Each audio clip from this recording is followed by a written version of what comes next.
So we are studying, as you know, the book Alert, dictated by the Spirit Joanna de Angelis to the medium Divaldo Franco.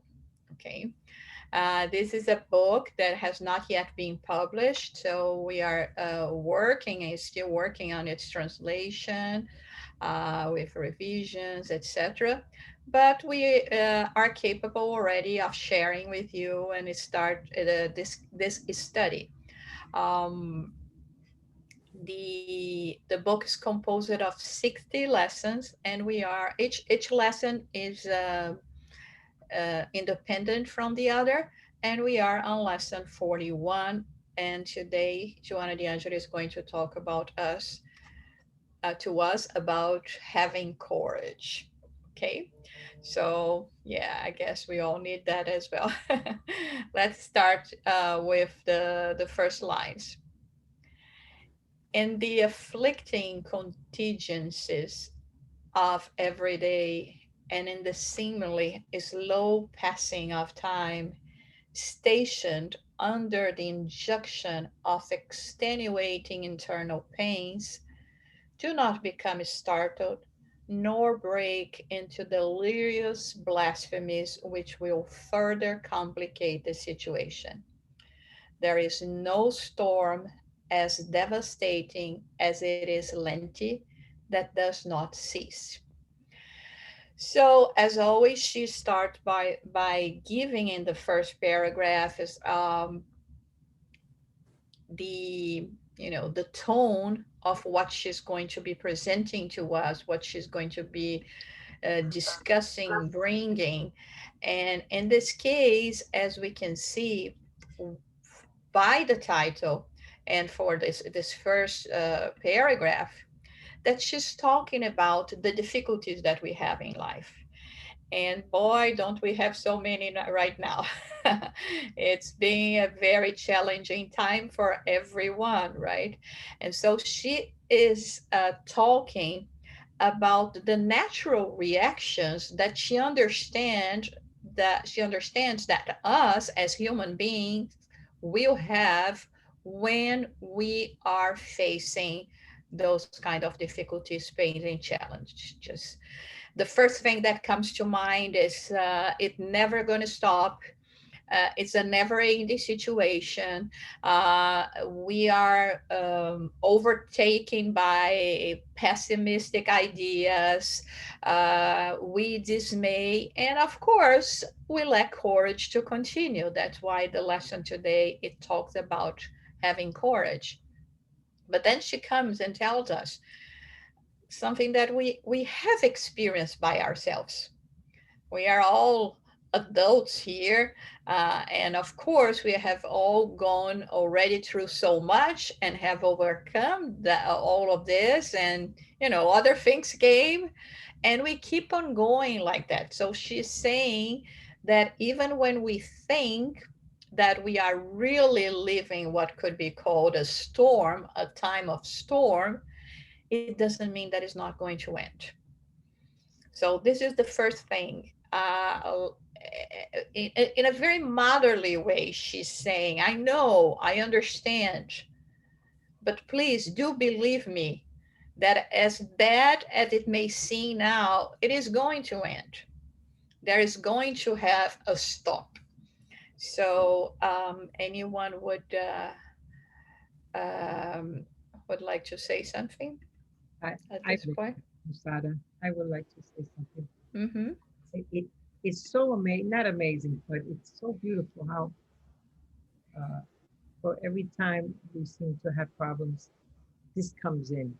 There's always this message of keeping you alert Mm-hmm. and and teaching you. So I have, our sister Ines, who's had said it this morning in the prayer that she was admitted to the hospital again. She's in excruciating pain, and they we will find out what they are going to do with her. So I called her around 10:30 because I didn't know, and she had a private phone, so I called and we spoke, and she was in a terrible, terrible way of sort of giving it up. She doesn't want any more pain. She's had it, and so what I'm trying to ask is that, is it wrong that I spoke with her with a lot of understanding and patience, but in a way, I am not going through what she's going through with this struggle of so much pain, and to have this courage. What could, is it wrong for me to guide her and help her to understand it's okay, God loves you, all that we have learned? Is it, I felt a little, not, I didn't do enough. She kind of heard me and said, okay, I understand, and I'll continue praying. But is it too much? Am I going in too much, saying too much when the person is going through so much? I don't have a slight idea of what she's going through, the pain. Who is at the hospital, you said? Ines. Oh, sorry, it's so hard Yes. because, if we think about only the material perspective of life, uh, our response would be one, or could be one. Yeah, you're right. Life is so hard. Why keep on going? But with the understanding that we have from the spiritual life, from immortality, from reincarnation, law of cause and effect, we know that this is not the solution, but it is the aggravation even more of our pains. So, of course, we don't want to see a loving one going through that, going through pain. Um, but what else can we say except, being there for them, understand that they are going through that, holding their hands, let them cry on our shoulders, sharing their pains. But there is nothing else we can do because, any other solution, it would mean even the aggravation of this pain or the prolonging of this pain. You see, because even when we think about the spiritual aspect of, the spirits trying to reach us, to provide us with whatever they can to calm down at least a little bit what we are going through. When we are in this state of rebelliousness, it's very hard for them to even find the possibility of attuning with us. So the best thing is to do what you did and to try to allow her to vent, Right. because sometimes even with all the faith, even with all the knowledge and understanding, we have to vent, we have to tell someone it's becoming unbearable, it's really really hard, and so let us allow her and everyone, to be entitled to vent, to complain a little bit, because we need that. It seems that we unburden ourselves a little bit. But other than that, is to do what you're doing, and we have to keep going. And even if we take our own lives as basis, I mean, if we're going to be giving up Mhm. um, whenever we went through struggles, be of a physical pain nature or anything else. I mean, how many times would we have departed this earth only in this incarnation? So it's exactly what she's saying here. There is no storm as devastating as it is lengthy that does not cease. So in every storm that we go through, we came up with the same, sometimes with the same negative thoughts, and it comes to that, I can't anymore, you see. And but we have to keep going. And it's painful, and it's painful for us as well to see, the loving ones suffering. Thank you, Lucia. Thank you. um,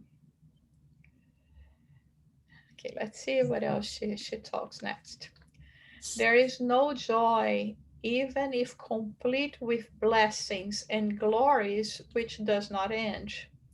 Perfect health passes, beautifying youth disappears, broad smiles end, and the chattering of parties is silenced.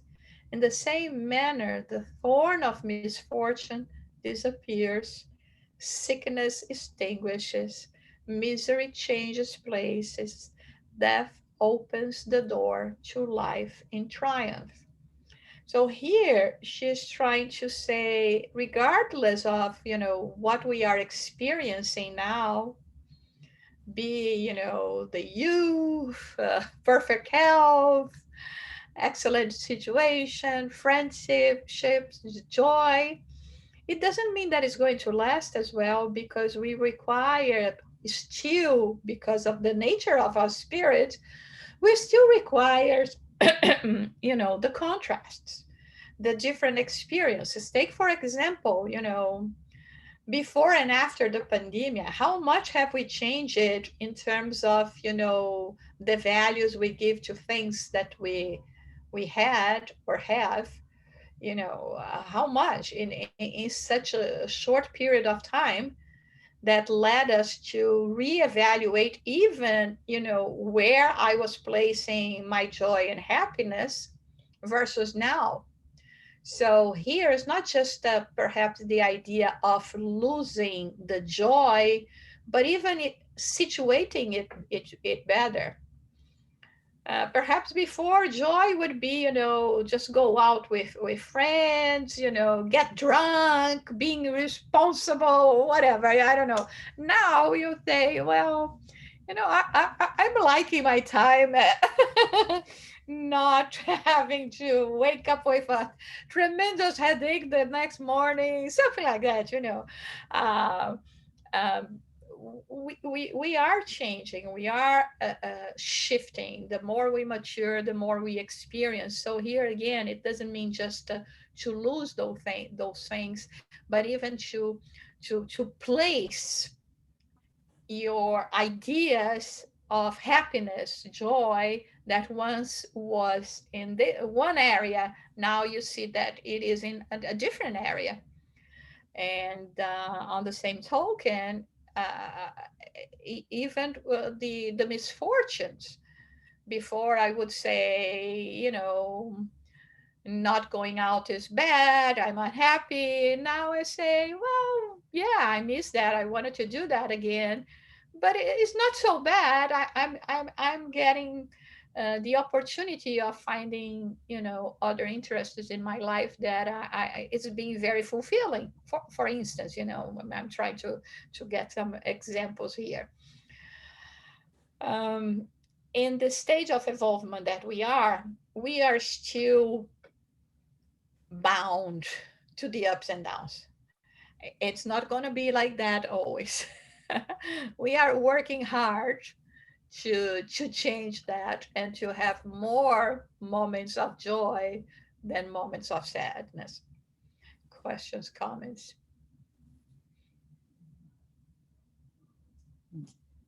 I just wanted to mention that I'm happy to be here. Back when I lived in New York a few years ago, I occasionally would participate at SGNY and Inner Enlightenment. So really happy to see some familiar faces.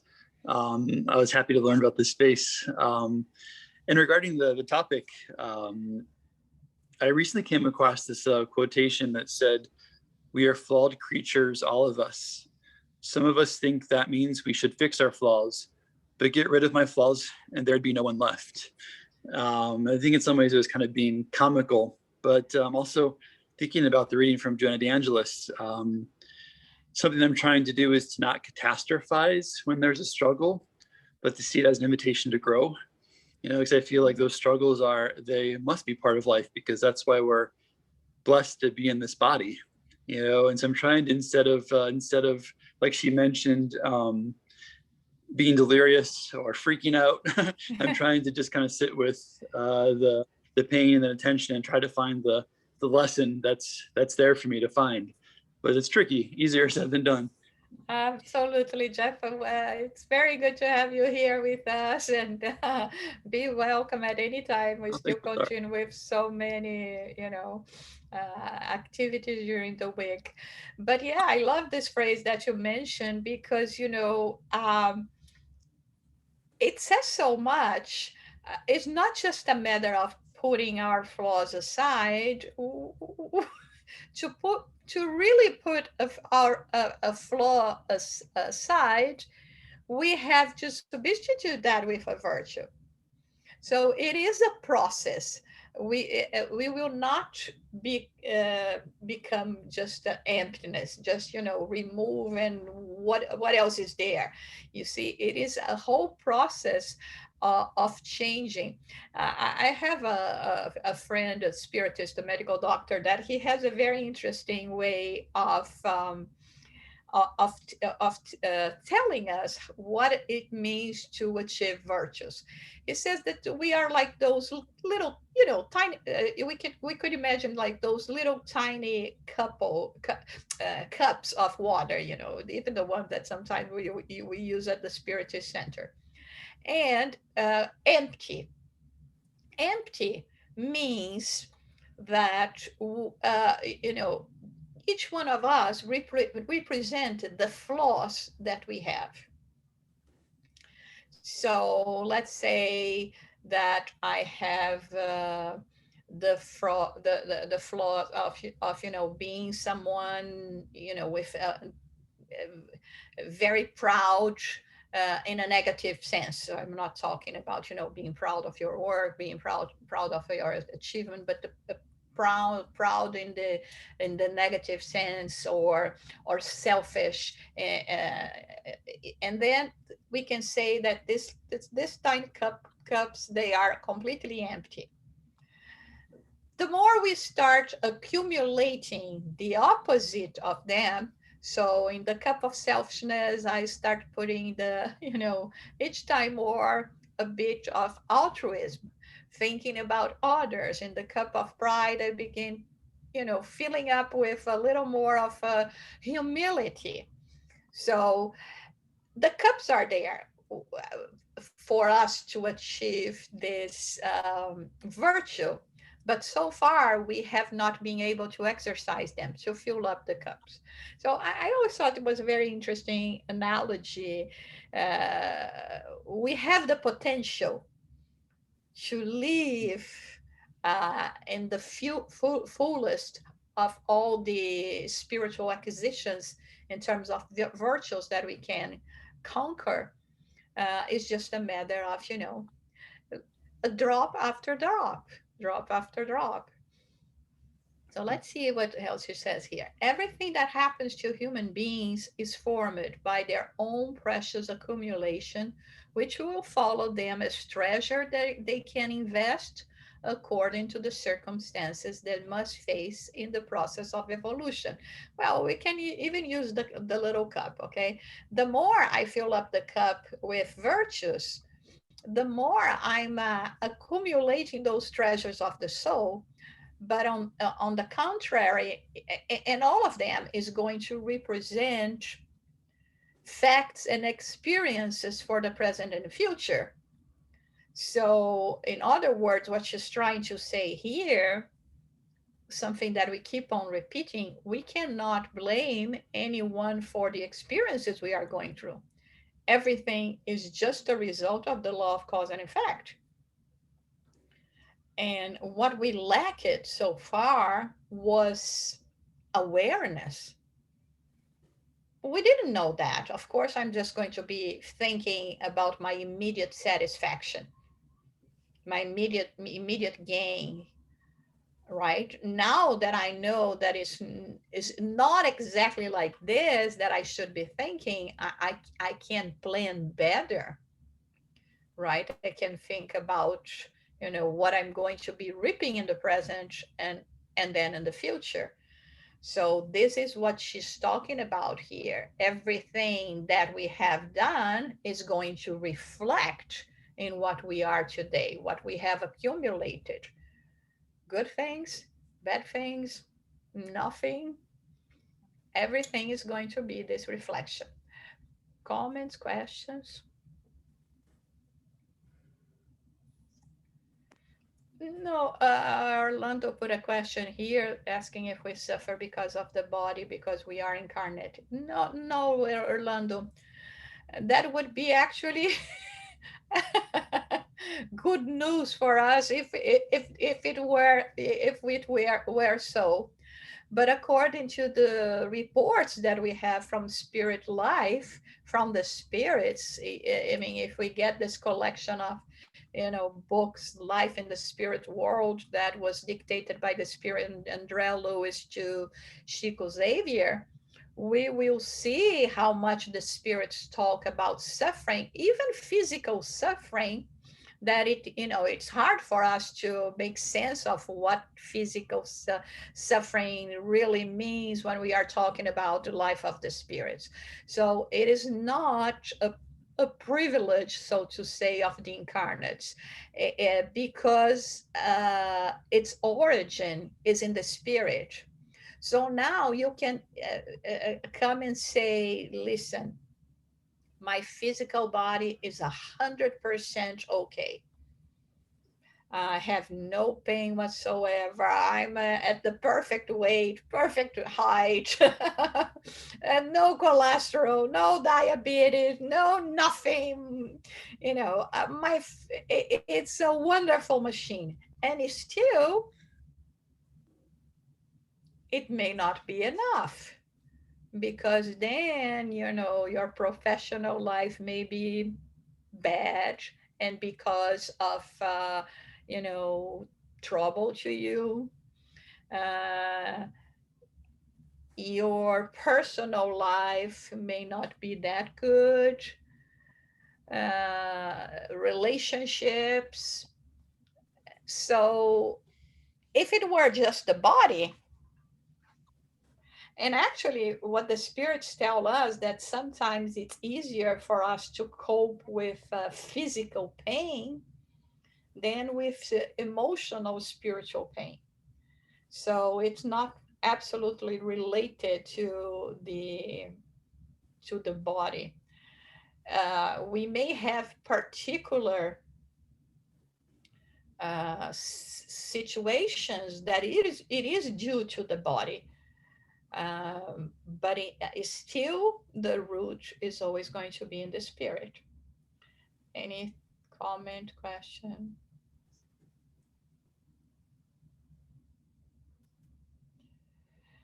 Okay, let's read more. Those that aspire to fortune claim they would change the situation of those that suffer deprivations once they possess their wealth. However, the great magnate who sees power and enjoy abundance becomes spellbound by the possessions, becoming indifferent towards their neighbor. Let's read another one. How many yearn for a health and affirm in the silence of their hearts the disposition to apply it towards their general well being. On the other hand, those that enjoy it almost always squander it in excesses and levity and compromise it disgracefully. So, uh, she's really calling our attention now to how we tend to behave. We complain that we are in a difficult situation. We say that if the situation was the reverse, things were going to be much better. Our behaviors, even towards that, would be much better. Like when she mentions, you have money, you're going to help the world, or you have health, you're going to be applying that to improve even more your well-being. And then, as she says, it comes the point that you go through those experiences, you get the wealth you need, the health you ask it for, and you do exactly the opposite. And then when we have this kind of behavior in relation to not balance things, it's when we have to go through the situation all over again, because definitely we have not learned our lesson.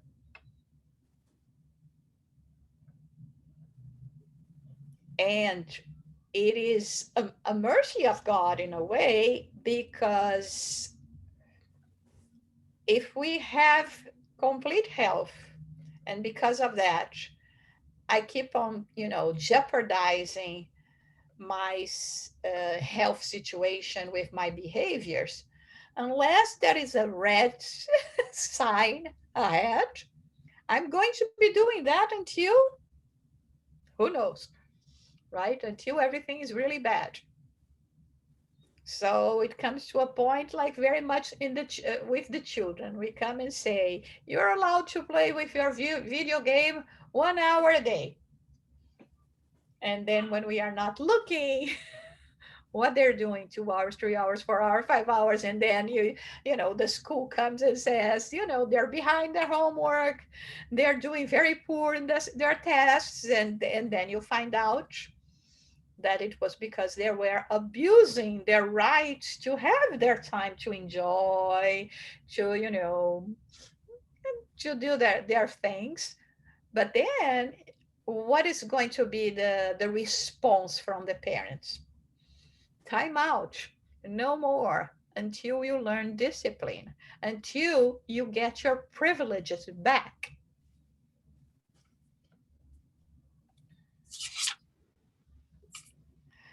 And the comment from Orlando, day and night, health and sickness, who do we blame for the opposite in our life?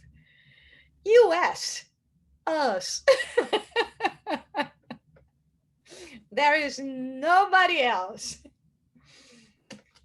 But I mean, if you allow me, Orlando, next time I go through trouble, I'll say it's Orlando's fault. And I'll point my finger to you. Why did you have to bring this up, right? No, it's I will keep on repeating that. We wish we could blame, right, others, but we came to a point on our spiritual involvement that we may try to deceive us, but on deep inside we know that this is not how it works. Okay, we can say, all right, I didn't know better. What can I do now? I mean, it's like Chico Xavier used to say, you cannot change the past, but you're still in control of your future. So what I can do now is say, okay, I'm still getting the aftermath of my behaviors, but they are going to pass. They're going to disappear the more I walk in the opposite direction. They will not reach me anymore, those the burdens, the difficulties. So good should be done whatever a person finds oneself. Let me just, if you could allow me just a minute, I wanted to be sure that I didn't somehow mix up two lessons here. Because when preparing let me see here.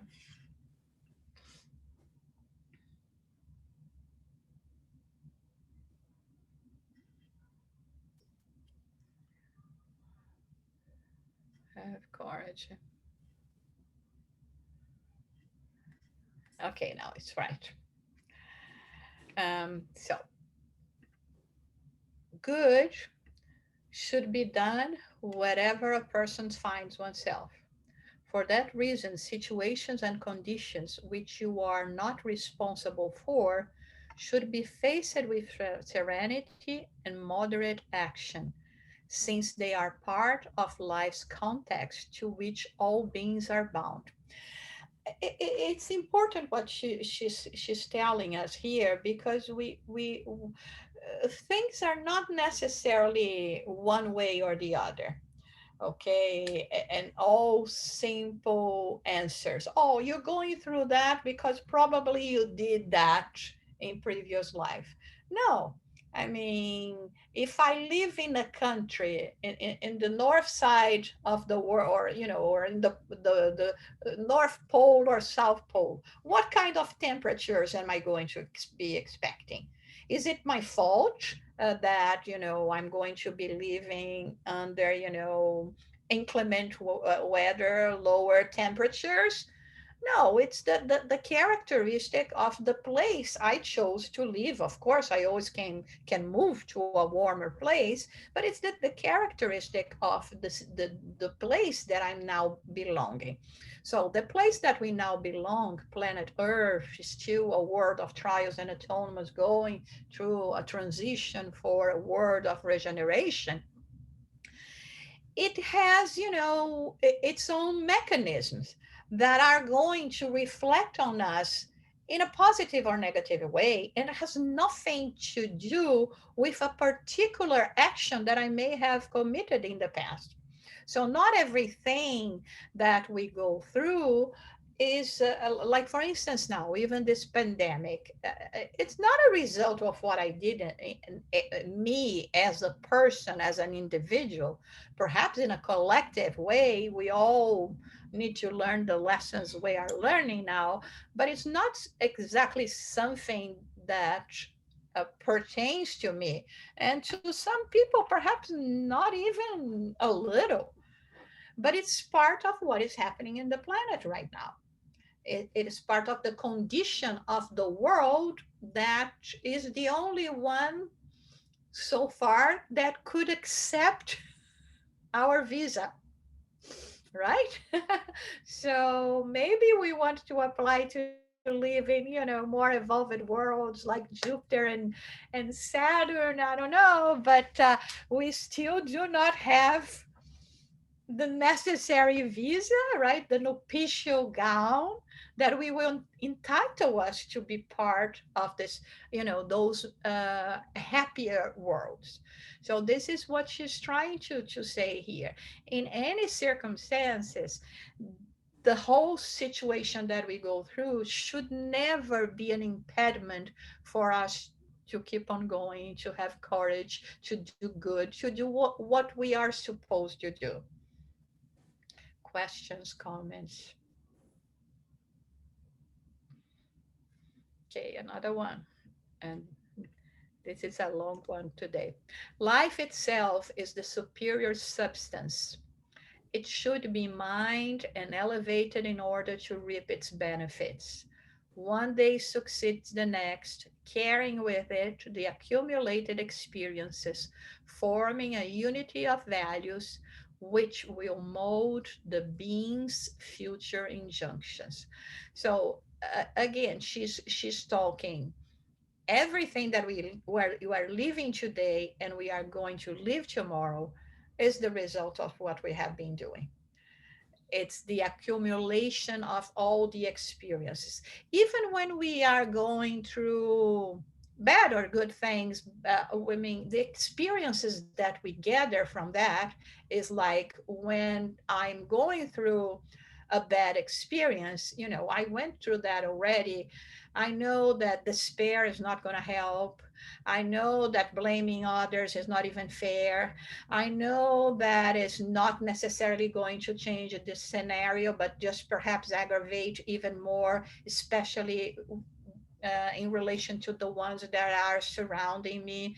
Um, I know that when I had too much joy, too much health, I was careless with the consequences of that. So now that I even in times of joy, I'm going to enjoy it but not abuse it to make something good becoming something bad. And here I come again with an example of a cake. You all know that I love cake, right? And so there it is, delicious cake in front of me. I can eat one, two slices, or I can eat half a cake. And I mean, something that should be reason for happiness, it's not going to be a reason for happiness, because then I had to just I just had too much, right? And sooner or later, even if I don't have an immediate result on that, in the future, oh, diabetes is calling your name, right? Too much sugar or something, right? So that's what she's talking about here, all the experiences. Yes, Sonia. Then in our lesson, we can see a lot about the life. It's part of the life, up and down, all storms, cease one day. Then what I like to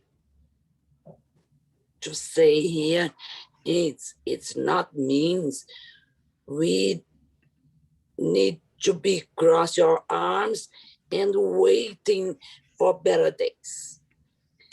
I believe it means we can use the good times to accumulate good attitudes, good behaviors. Use your time in the best way we can do something, and then you prepare yourself in time. The stores coming or the problems come, you have something inside yourself to support you or use as a tool to feel better. Absolutely, Sonia. And here is where we see uh, how much we still somehow are in our infant state of spirituality. Because very much like a child, that we come and say, do you want to get one chocolate today or 10 tomorrow? We'll say, give me my chocolate now, right? uh, and that is basically is still, unfortunately, the attitude that we have in life. I mean, seize the day, right? This is what we hear. This is, the concept, the brainwashing that we get from the world. You don't know what tomorrow will bring in the negative sense, so enjoy while you can. And with this kind of awareness, we should try each time more to reach balance, to be able to enjoy one slice, because tomorrow I'll have another slice, and the day after tomorrow I can have another slice without compromising my health and still bringing me happiness, something like that. So yes, our purpose now is, since we have messed up so much in the past, how about, at least try to think for the immediate future? Because we are not talking, because if we come here and say, if you do that today, in 5 incarnations, you're going to live the happiest days of your life. I don't want to think about 5 incarnations from now, right? We want immediate results. And the thing is, we may have those immediate results if we start doing it now. But because still they are not, they are going to be according to our possibilities. And our possibilities is still very limited. So what is going to come back, it is still not, what we may be hoping for. But it's better, a day without any particular happy event, it's better than a day with a very sad one, right? It's already progress. So we have to start thinking about that, rebuilding ourselves. And this is what is hard, because I don't want to give up my immediate satisfaction, so to say. Um, I'll start tomorrow, right? That's what we do. We say, well, maybe tomorrow, but this is never the solution. See here. In many circumstances, resort to the positive resources you possess and wait for the results of this attitude. Jesus is always the example. He could have freed all the sick he encountered through his path, but he did not. If he wanted, he would have modified the unfortunate events that took him to supreme humiliations and the cross. However, he did not. He could have conferred fortune to poverty, food to the starving horde that sought him continuously. However, he did not. He could have elected only those who understood and were faithful to him in his work with no fears or weaknesses. However, he opted for the group he surrounded himself with. He could have modified the social and cultural structures of his time. Nonetheless, he lived in full plenitude, demonstrating the primal importance of inner experience and not external transitory values. He could have presented himself in social triumph, subjugating the leaders who decided uh, his fate, perhaps. Instead, he allowed himself to live within the circumstances of the moment in complete aridity of sentiments and scarcity of love amongst human beings. So what do we learn from those comments from Joanna de Angelis? And she starts, to invite us in terms of, the lesson, having courage, to keep on sowing goodness, even when we don't see the immediate results of things. And accepting the conditions that we have that surround us, not aggravating those conditions with negative behaviors or negative attitude, but also remembering that is part of the process of growth. We can not necessarily be able to change a situation that we have right now, but it doesn't mean that it's not going to change for the future. And one thing that we keep on mentioning here, unfortunately, there is no shortcut. We may think that, oh, if I go through here, I'm going to prevent myself of getting into this or that kind of problem, but not necessarily, right?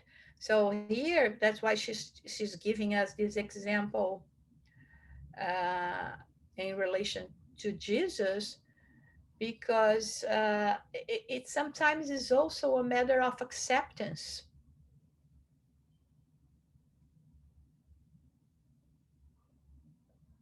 Any comment?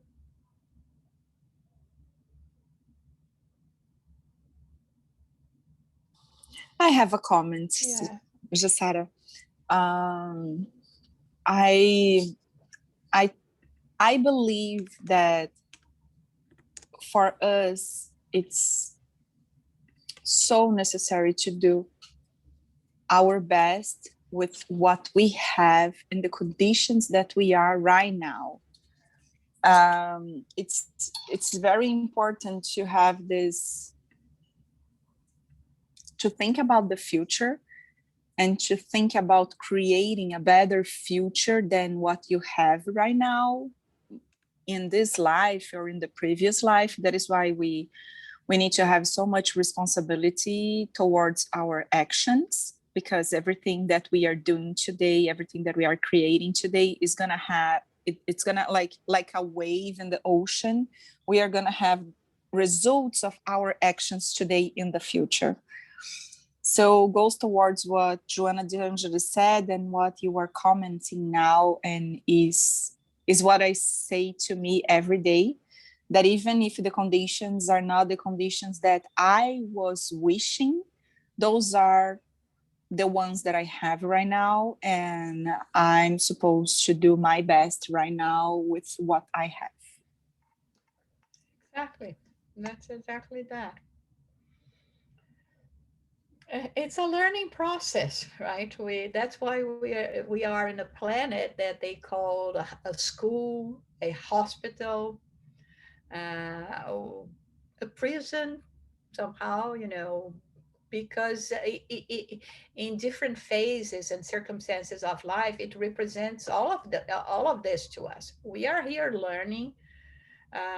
We are still bound by the results of our misdeeds, um, and we are in a recovery process. So this is what is so important for us to understand that. Orlando, I'll talk about your last question when we finish this next part, okay?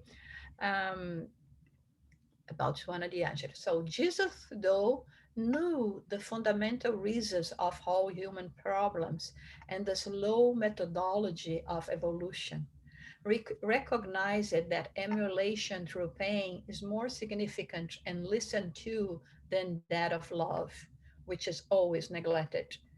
He knew the value of the spirit's superior achievements in detriment to the fallacious acquisitions which deteriorate and thumb and dissociate the treasures of the soul.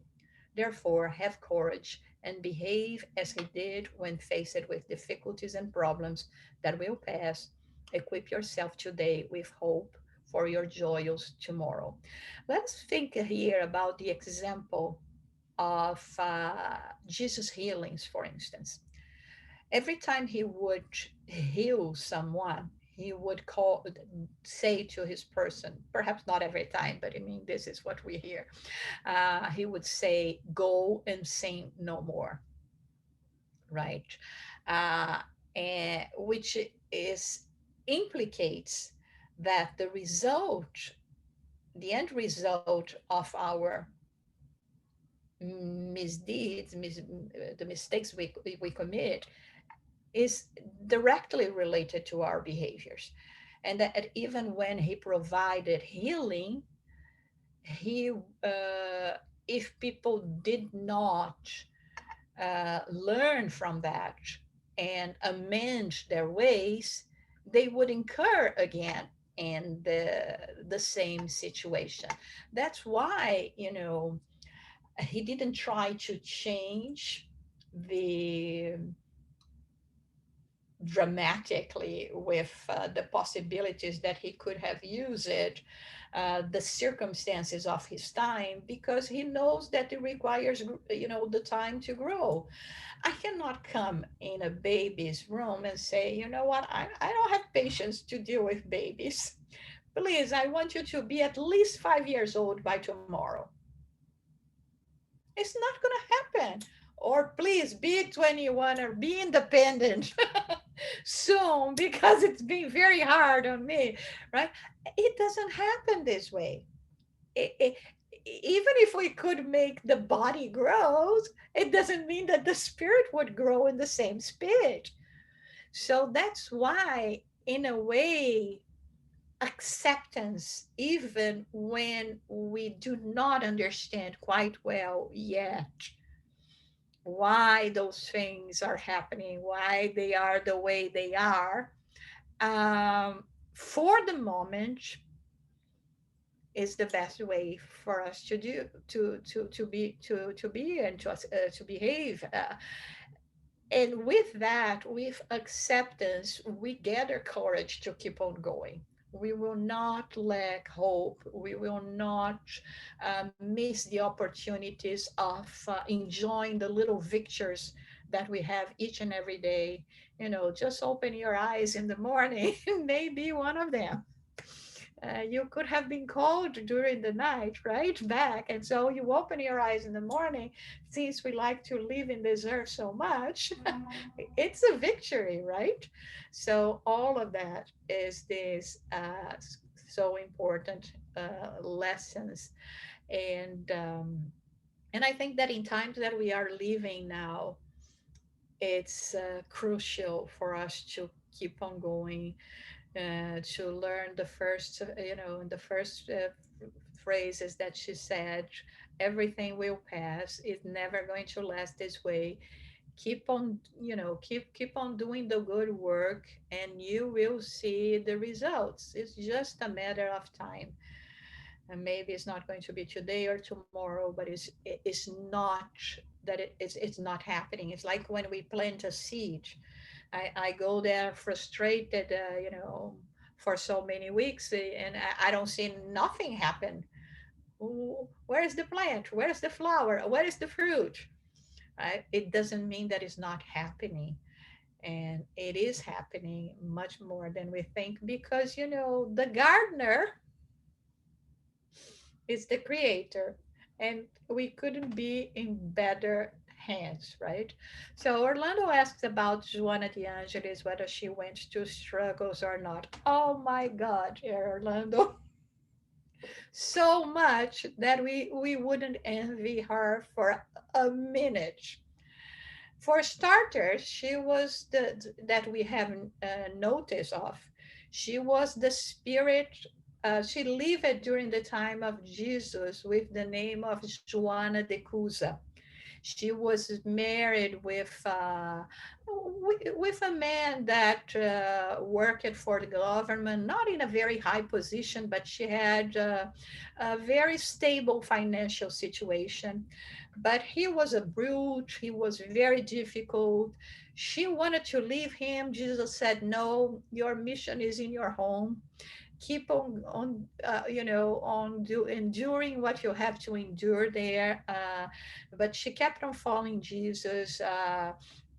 Later on, this husband died. She went through poverty, and because she was following, the Christian ideas, Jesus ideas at the time, she ended up being burned at a stake. Um, Next to her son, that was blaming her for not renouncing Jesus, and being the one that was guilt for them to be in the Roman circus. Then she was born, as long as we have this information as well. I mean, the information that we have, as Claire of Assisi, and she went to the life in the cloister, as we know as well. It was very difficult for her to pursue that, and because she came from a prominent family that didn't understand this life, really this life of poverty, following, the love of her life, Francis of Assisi, with whom they never leave it, in terms of physical love. There was always just a spiritual connection. And so she faced a lot of hardships, putting up what is called today the Clarissas community.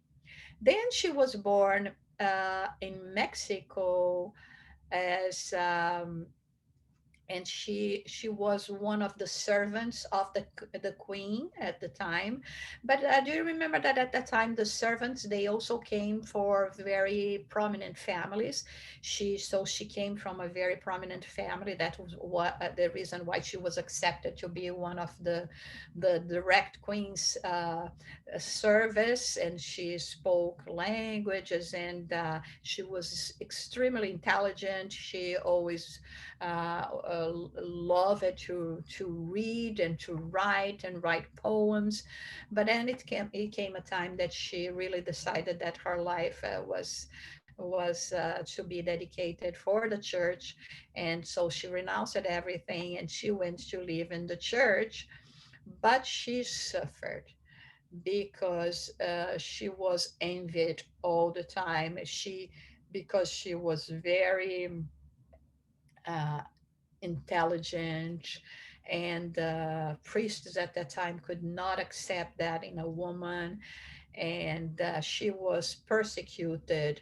The books that were her life were removed from her. She couldn't have access to books anymore, barely paper and anything to write with, because they didn't want her to be, you know, using just these intellectual possibilities. Still, she became in history one of the first feminists in the world. And her collections of writings and intellectual achievements today is acclaimed in Mexico, where she lived. And she died of one pandemia like we are having today. So she suffered that because she was taking care of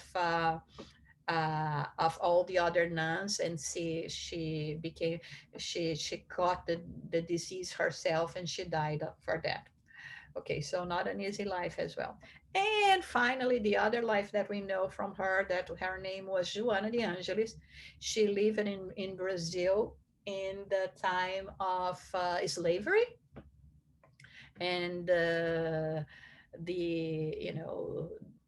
where there was this the conquerings also of the dispute of lands and etc. And she also lived a monastic life. She was in charge of one cloisters as well. And one day those um, bad people that were persecuting slaves and conquering lands, they came across the convent that should be sacred land. And they wanted to invade the um, the convent. And when they did that, they would provoke a lot of disgraces with the women that were there, we can imagine. And so what she did, they had a secret passage. She told all the nuns to go through the secret passage while she was going to try to contain their entrance in the convent, so that they could have time to flee, which actually this is what happened. She saved all of them but herself, because she said something like, you just get you enter the convent over my dead body. They said okay, and they killed her. So no, none of those lives we would envy. They were lives of extreme sacrifice, hunger, misunderstandings, envy, and disputes on the part of others, and uh, unfair persecutions, if we can say it like this, and yeah, and in many of them, she it's not that she she came into history as a martyr or something. Only later on is that, analyzing the lives of them, you know uh, people began to realize the importance of those different, let's say, bodies that she assumed in her life. So yeah, she knows pain quite well. And here we are just talking about her personal pains. We are not even talking about her loved ones, seeing, because sometimes, our pains are very difficult, but our loved ones can be more difficult than our own. And so many times we would say, I would in a blink trade places if with you, right? And so we're not even talking about that right now.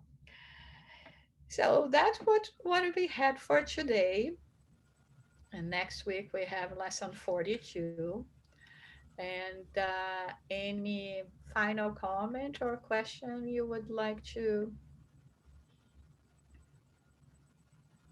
Otherwise, we would ask a volunteer for the final prayer.